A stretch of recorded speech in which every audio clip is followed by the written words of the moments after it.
BJP ने प्रत्याशियों की घोषणा कर दी है, लेकिन इन प्रत्याशियों के लिस्ट सामने आने के बाद अब बीजेपी के नेता और कार्यकर्ता अलग अलग जगहों से नाराज नजर आ रहे हैं और उस पार्टी पर जो परिवारवाद का मुखर विरोधी रही है, उस पार्टी पर परिवारवाद के आरोप लग रहे हैं।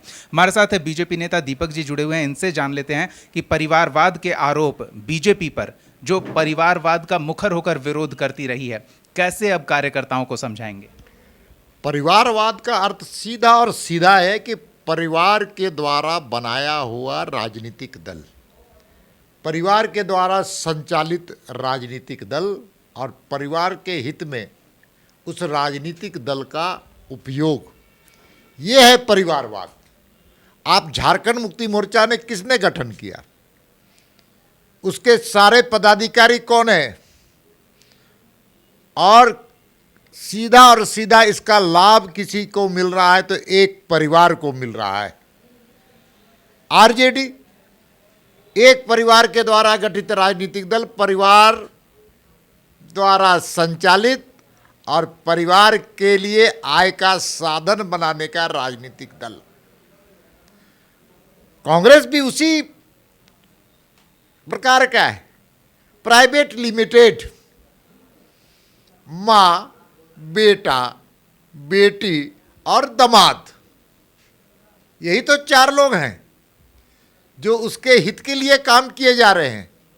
इसलिए परिवारवाद का जो आरोप लगा रहे हैं बीजेपी पर, पहले अपने गिरेबा में झांकने का काम करें।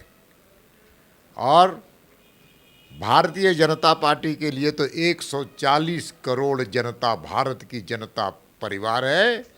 और झारखंड के संदर्भ में, परिप्रेक्ष्य में कहा जाए तो 4 करोड़ लोग भारतीय जनता पार्टी के अभिन्न अंग हैं। वही मेरा महापरिवार है। लेकिन जीत के लिए आपने भी परिवार के सदस्यों पर ही भरोसा किया, कार्यकर्ताओं पर जो पहले से संगठन से जुड़े हुए हैं, जो खून पसीना कह रहे हैं कि हमने दिया और चुनाव के समय हमें नज़रअंदाज किया गया। अरे पार्टी है, बड़ा परिवार है, बड़े परिवार में इस प्रकार की बातें आती हैं। सब बैठ करके संवाद करेंगे। एक ही लक्ष्य है कि इस बार झारखंड की रोटी, बेटी और माटी की रक्षा की जाए। जिस प्रकार से बांग्लादेशी घुसपैठी आकर के यहाँ पर डेमोग्राफी को चेंज किया है, उस पर रोक लगाया जाए।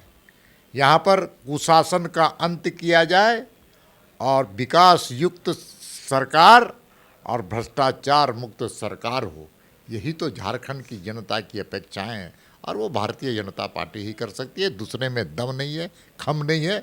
और अब तो ये लोग बोरिया बिस्तर लेकर के जाने वाले भी हैं। धन्यवाद दीपक जी। तो विकास का दावा मौजूदा सरकार भी कर रही है, भ्रष्टाचार से लड़ने का दावा कर रही है और षड्यंत्र का आरोप लगा रही है।